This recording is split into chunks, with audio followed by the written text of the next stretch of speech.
EVM फिर से सवालों के घेरे में। ईवीएम की अंतिम बार होगी अग्नि परीक्षा। फिर यदि कोई सवाल उठाएगा तो उससे सख्ती से निपटा जाएगा। बीते 4 जून को लोकसभा चुनाव में पड़े वोटों की गिनती से ठीक पहले तक विपक्ष इलेक्ट्रॉनिक वोटिंग मशीन को लेकर बेहद आक्रामक और हमलावर रहा। हालांकि 4 जून को जैसे जैसे चुनाव के नतीजे सामने आते गए वैसे वैसे ईवीएम का जिक्र पीछे हटता चला गया। दरअसल लोकसभा चुनाव में इस बार किसी भी पार्टी को स्पष्ट बहुमत नहीं मिला है। सत्तारूढ़ रही भारतीय जनता पार्टी बहुमत से थोड़ा पीछे रह गई है, जबकि कांग्रेस, समाजवादी पार्टी, तृणमूल कांग्रेस अधिकांश विपक्षी पार्टियां वर्ष 2014 और वर्ष 2019 से अच्छा प्रदर्शन कर लोकसभा पहुंची हैं। एक तरह से यह मान लिया गया है कि ईवीएम पर सभी दलों का विश्वास पुनः लौट आया है। लेकिन अब 2 घटनाओं ने एक बार फिर ईवीएम के जिन को बोतल से बाहर निकाल दिया है। दुर्भाग्यपूर्ण बात यह है कि भारतीय राजनीतिक दल ईवीएम को लेकर आरोप प्रत्यारोप करते रहे हैं, जबकि भारत में ईवीएम का प्रयोग होते हुए करीब 42 साल हो चुके हैं। आज सभी विधानसभा और लोकसभा में ईवीएम का इस्तेमाल हो रहा है।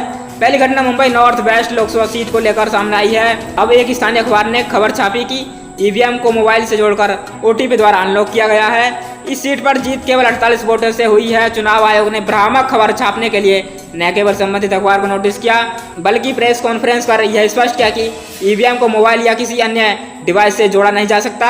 यह एक स्वतंत्र इकाई है। यह साफ है कि चुनाव आयोग ने अपनी बात कह दी, लेकिन इस खबर को विपक्ष नेताओं ने हाथों हाथ ले लिया। एक बार पुनः ईवीएम की विश्वसनीयता पर सवाल खड़े कर दिए हैं। वही पुराने बैलेट पेपर से चुनाव कराने की मांग दोहरा दी है। दूसरी घटना विदेश से ईवीएम की विश्वसनीयता पर सवाल उठाने वाली आई है। दुनिया के सबसे बड़े बिजनेसमैन टाइकून एलन मस्क ने यह कहकर सनसनी फैला दी कि ईवीएम को बंद कर देना चाहिए, क्योंकि इसको इंसानों या एआई द्वारा हैक किया जा सकता है। हालांकि यह स्पष्ट नहीं किया कि उन्होंने यह बात भारत के संदर्भ में की या अमेरिका के संदर्भ में। एलन मस्क के कथन का खंडन पूर्व केंद्रीय मंत्री राजीव कुमार चंद्रशेखर ने तत्काल कर दिया है। उन्होंने जवाब दिया है कि यह विचार अमेरिका पर लागू हो सकता है, जहां इंटरनेट से जुड़ी ईवीएम बनाने के लिए कंप्यूटर प्लेटफॉर्म का प्रयोग होता है। भारत में ईवीएम नेटवर्क बिल्कुल अलग है। यह किसी कनेक्टिविटी ब्लूटूथ या वाईफाई से जुड़ी हुई नहीं है। हमारे यहाँ की ईवीएम हैकिंग की संभावना नहीं है। वैसे ईवीएम पर सवाल उठना कोई नई बात नहीं है। पूर्व उप प्रधानमंत्री और भारत रत्न लाल कृष्ण आडवाणी भी ईवीएम को बंद करने की वकालत करते हैं। दरअसल जो पार्टी विपक्ष में होती है वो ईवीएम की विश्वसनीयता पर सवाल उठाती है। अब ईवीएम के भारतीय संस्करण की बात कर लेते हैं। भारत में सबसे पहले ईवीएम को केरल में वर्ष 1982 में एक उपचुनाव के दौरान प्रयोग में लाया गया था। उस समय कुछ ही पोलिंग बूथ पर ईवीएम को रखा गया था। हालांकि सुप्रीम कोर्ट ने ईवीएम के प्रयोग पर यह कहते हुए रोक लगा दी थी कि इसके इस्तेमाल को लेकर किसी कानूनी प्रक्रिया को नहीं अपनाया है, यानी कोई वैधानिक दर्जा ईवीएम को नहीं प्राप्त था। वर्ष 1988 में तत्कालीन राजीव गांधी सरकार ने संविधान में संशोधन कर ईवीएम के प्रयोग को हरी झंडी दे दी। कमाल की बात तो यह है कि आज ईवीएम को लेकर कांग्रेस पार्टी सबसे अधिक मुखर है। वर्ष 2004 में पहली बार ईवीएम का इस्तेमाल लोकसभा चुनाव में हुआ। तब 10 लाख से ज्यादा ईवीएम को प्रयोग में लाया गया था।